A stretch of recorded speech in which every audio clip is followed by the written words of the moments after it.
All right, it's Wade McElwain with NFL London here with Cecil Martin. We see you on Sky Sports, but you've also played for Philadelphia, you've played for Oakland, you've played for the Bucks. How do you find the game's changed in the past 9 years since you've been here? Well, I tell you what, the growth of the game has changed in a couple ways. Number one, the knowledge. When I'm doing this show and you guys email in and you guys tweet in, or Twitter wasn't around 9 years ago, but when you guys are sending questions in, the questions are a lot better now than they were last year. Or 9 years ago. Now, 9 years ago, they were good and they were fun, but you can tell that the education of how the game works is really coming with the fans. The other way I think it's changing is that I think there's a lot more people playing the game. There's a lot more people interested in getting out there and throwing the pads on, and that being a really viable alternative option for kids and older folks to play and have fun doing. How do you find about now the rise too with a lot of, we've talked about it with fantasy football. I don't know if you watch the league or things like that, they talk about fantasy, but there's this pressure now that the fans add this whole new dimension to the players. It's like, well, I don't care if you won, you didn't get enough points this week. Well, now that's the nature of the fantasy football in and of itself. And what it's also doing is allowing a lot more fans to have access to other teams. You may support one team, but because your fantasy team may have guys on other squads, you become fans of different players and other teams as well. So I think that's a fun part of it. And everyone's talking, obviously, with London, the ability of wanting to get a team over here. We've obviously had leagues in Europe before. How feasible, I know everyone talks about it, but really how feasible do you think it's going to be that we're going to get a team in London? Well, it's interesting you use the word feasible because that's really what it comes down to. I mean, it's going to take, a really big business person, a successful person to bring a group of people together to make that investment and take that risk. And understand what kind of risk it is. But I think what's happening, though, is with the NFL making the investment to come over here and support everyone who's been interested in American football for a long time, and in growing the game with those who have not, the risk is minimized. Not that it's minimized to the point where it's not going to be tough, but to the point that when it does happen, I think it can be successful. And I think it can be successful mainly because of the people.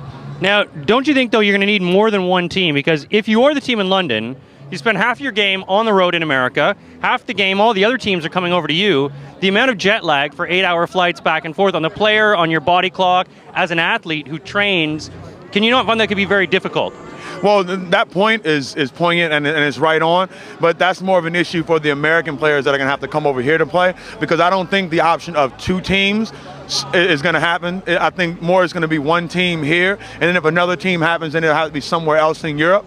So I think that definitely makes sense, but the first market, I think, where a potential team can happen would be right here in London, and that would be the best place to have it at. But best believe, American football has been thriving in Germany. There's guys playing in Austria. So it's, who knows who's going to pick up the ball, and run with it. As a follow-up to that, you mentioned Germany. When the NFL Europa, when it changed from NFL Europe to Europa, it fell apart. All the teams basically moved to Germany, and Germany basically kept the whole thing around. Have you been to Germany, seen German football, and do you think it would be possible to get a team in Berlin to also augment London? Yeah, that's a great question. The first part of that I'd say is we've done a football camp up in Hanau and in Frankfurt. And we're going to look to do something in Dusseldorf as well. So while I do have a passion, I love being here in the UK, I've gotten a chance to get all over the UK, Scotland, Bristol. I was at Kingston, right outside of London here. I've been at Loughborough. So we're looking to branch out, man, and really help this game grow and support those who are helping the game grow in places like Germany. So I've seen the game out there, and they're playing some good football. And they're getting some Americans to come over and play the game as well. And so the global nature of everything that's happening in our society is not stopped on American football. American football is just growing with it. That's great. Now, Ryan and I, we're professional comedians. We tell jokes around the world.